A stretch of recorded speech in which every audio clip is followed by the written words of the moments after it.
Good Morning Business, French Tech. Notre French Tech ce matin, c'est une FinTech, c'est Yomoni et nous sommes avec son président et cofondateur Sébastien Dornano. Bonjour. Bonjour. Alors vous êtes là pour plusieurs raisons. D'abord parce que vous levez 25 millions d'euros. On aime bien célébrer les levées de fonds, même s'il n'y a pas que les levées de fonds dans la vie, on le sait. Mais bon, c'est quand même bien. Et surtout parce que vous êtes le leader français de la gestion d'épargne en ligne avec des ETF. On en parlait à l'instant. Et puis, en fait, tous les produits d'épargne désormais, l'assurance vie, les PER, et vous revendiquez une performance supérieure à celle des autres, comme beaucoup de gens qui sont sur ce plateau, et surtout des frais, en fait, beaucoup plus bas. Expliquez-nous votre modèle. En fait, on a créé Yomoni pour une raison assez simple, c'est que l'offre bancaire en France est pas de très bon niveau dans l'épargne. Alors elle est pas de bon niveau sur deux sujets, sur le conseil, parce qu'on a des banquiers qui sont généralistes, donc ils doivent connaître à la fois le crédit IMO, la carte bleue et puis aussi l'épargne. Et donc finalement, c'est pas des spécialistes. Et puis deuxièmement, c'est des produits financiers qui sont généralement assez opaques. Assez chargé en frais, et finalement vous vous rendez compte que la performance sur le long terme elle est mangée par les frais. Et donc nous, ce qu'on a voulu proposer, c'est quelque chose qui est beaucoup plus aligné avec l'intérêt des épargnants, et on a effectivement baissé les frais, et on se rend compte maintenant au bout de 7 ans d'historique qu'on bat entre 95 et 97% des fonds qui sont proposés dans les grands établissements. Alors il n'y a pas de frais, mais est-ce qu'il y a du conseil? Bien sûr. L'intérêt de Yomoni, c'est qu'on a essayé de mélanger le meilleur de la tech avec l'humain. Donc ça veut dire qu'on a une plateforme tech qui simplifie les processus, qui vous permet d'avoir un accès à votre épargne, à l'information de la manière la plus fluide possible. Puis à côté de ça, on a des experts, on a des conseillers qui décrochent en moins de 30 secondes dans 97% des cas. Donc on a voulu quelque chose de très réactif, et qui sont des experts de l'épargne, de la retraite, de l'assurance vie, des ETF, et qui vont vous donner les réponses qui sont adaptées à vos besoins. Et ça, c'est très important, parce qu'il faut personnaliser l'offre par rapport à votre situation personnelle, par rapport à vos projets d'investissement. Donc on mélange les deux. Donc comment on rémunère alors? On rémunère, on prend des frais. Conseil sur mesure. On prend des frais. On prend des frais. Nous, on est à 1,6% tout compris par an, ce qui nous positionne à 2 à 3 fois moins cher qu'une banque. Il faut savoir qu'une banque, lorsque vous additionnez l'ensemble des frais qu'elle vous prélève, vous êtes autour des 3% de frais sur votre épargne, ce qui est énorme. Donc on a effectivement divisé par 2 les frais, et on se rémunère là-dessus. Mais sur les de manière totalement transparente. La valeur ajoutée par rapport aux banques, on la comprend, mais maintenant il y a plein d'applications de trading qui simplifient les choses pour les gens. On pense à des traders République, à des 2Giro, etc. C'est quoi votre valeur ajoutée par rapport à tous ces grands acteurs qui sont quand même assez conséquents maintenant? Ils sont des grands acteurs, mais qui sont des grands acteurs du trading. Nous, ce qu'on fait, c'est qu'on organise et on planifie l'épargne long terme des clients. C'est-à-dire qu'on n'est pas dans une logique d'aller trader au quotidien. Donc vous pouvez juste acheter de l'ETF et puis laisser en gestion passive. Vous pouvez le faire aussi, mais vous pouvez aussi gérer une allocation différemment. C'est-à-dire que vous pouvez optimiser votre allocation en fonction du temps. Vous pouvez faire en sorte que optimiser la fiscalité de votre épargne. C'est-à-dire que parfois c'est intéressant d'avoir une assurance vie, parfois c'est intéressant d'avoir un PEA, parfois c'est intéressant d'avoir du PER. Et donc c'est essentiel d'avoir ces éléments-là. Et donc nous, ce qu'on fait, c'est qu'on prend la charge et la responsabilité de la gestion. Donc ça veut dire qu'une fois qu'on vous a conseillé sur votre épargne, l'organisation et la planification, on va la piloter, on va piloter la performance au quotidien. Donc nous, le but, c'est d'apporter 2 choses aux clients. C'est d'apporter la sérénité, ça veut dire que vous n'avez pas besoin de vous en occuper tous les jours, c'est notre boulot. Et puis à côté, c'est d'avoir de la performance en la maximisant à un niveau de risque qu'on définit ensemble avec le client. La question que je pose souvent aux FinTech, quelle garantie j'ai si je vous donne mon épargne à gérer?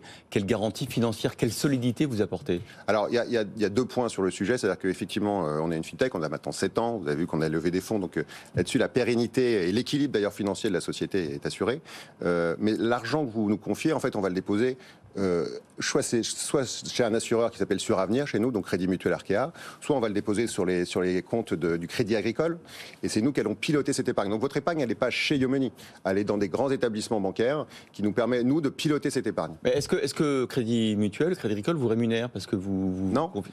Alors, Crédit Mutuel Arkea a une situation un peu particulière, parce qu'elle est actionnaire de Yomoni, mais nous on a un partenariat avec Arkea qui fait qu'il y a un contrat d'assurance vie dont on a minimisé les frais au maximum, mais qui reviennent à l'assureur. Et puis nous, on prend les frais de mandat à côté pour gérer au quotidien, pour vous informer et pour faire en sorte de maximiser votre performance. Et Crédit Agricole ? Et Crédit Agricole, là aussi, on a des frais, on presse 0,3% de frais qui reviennent au Crédit Agricole. Vous revendiquez 2 ouvertures de compte par heure, ce qui est quand même énorme. Le profil, c'est Anthony Morel qui connaît déjà la tech et les ETF et qui du coup a un peu d'argent à placer, ou vous arrivez à aller sur une clientèle un peu plus âgée, parfois pas toujours très agile avec toutes ces applications, et qui parfois n'a pas confiance parce qu'elle préfère encore être mal conseillée mais rester dans sa banque. Oui, mais c'est ça qui est terrible. Nous, on a créé Yomoni justement pour montrer qu'il y a une alternative à la banque, pour montrer qu'en fait, fait, votre épargne, elle n'est pas prisonnière de votre banque. C'est le grand modèle anglo-saxon. Aux États-Unis ou en Angleterre, l'ensemble des Américains et des Anglais, ils ont toujours l'habitude d'avoir deux partenaires sur leur argent. La banque, pour la banque du quotidien, les crédits IMO, et puis un partenaire sur l'épargne long terme. Il faut en avoir deux. Nous, ce qu'on veut proposer, c'est cette alternative-là. Donc, effectivement, on a eu des clients early adopters qui étaient très tech au départ et assez finance. Et puis maintenant, on a largement élargi la cible avec deux types de personnel. Les primo-épargnants, donc c'est-à-dire les trentenaires qui ont les moyens d'épargner et qui ont envie de faire le premier pas de manière très transparente. C'est important d'avoir de la transparence sur ce qu'on fait, pas d'opacité. Et puis des cadres à quinquas qui sont effectivement déçus par les produits qu'on leur propose. C'est quoi le montant d'investissement moyen et est-ce que vous pensez à des axes de diversification? Parce que quand on pense épargne, c'est aussi immobilier, SCPI, les cryptos aussi beaucoup maintenant. Est-ce que c'est des axes auxquels vous pensez? Alors, le montant déposé moyen initialement, c'est 10 000 euros. On a l'encours moyen d'un compte chez Yomoney, c'est à peu près 20 000 euros. On a plus de 40 000 clients, on gère à peu près 800 millions d'euros d'épargne, un peu plus. Donc voilà, c'est des montants qui commencent à devenir intéressants. On a commencé par les marchés cotés, grâce à la gestion indicielle. On vient de démarrer sur le private equity, donc la gestion non cotée. On propose un portefeuille de fonds de private equity. Et bien sûr, on a vocation à s'élargir sur toutes les classes d'actifs pour faire en sorte d'avoir l'offre la plus large et toujours de répondre à la mission qu'on s'est donnée, c'est-à-dire diversifier l'épargne de nos clients au maximum. Quel conseil vous donneriez aujourd'hui? En général, quand on pose la question à un banquier, il nous dit restez liquide. Qu'est-ce que vous dites aujourd'hui? Aujourd'hui, je trouve que c'est une mauvaise réponse parce que en fait, ce qu'il faut faire, c'est épargner de manière disciplinée et de manière régulière. C'est-à-dire que exactement, c'est-à-dire que ça sert à rien de vouloir acheter au moment où ça monte, où tout le monde s'excite un peu, et puis au moment où c'est bas, on commence à paniquer, on sort.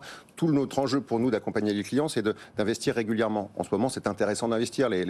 Effectivement, les valorisations sont un peu plus basses. Il faut investir régulièrement. Donc nous, ce qu'on conseille beaucoup aux clients, c'est bien sûr les versements programmés, le fait de se dire que tous les mois vous versez la même chose, et d'étaler ces versements pour profiter d'une moyenne qui soit la plus pertinente possible et pas d'aller chercher le meilleur point d'entrée, le meilleur point de sortie. Vous avez toutes les chances de le rater. Merci Sébastien Dorano, président et cofondateur de Yomoney. C'était notre French Tech du jour.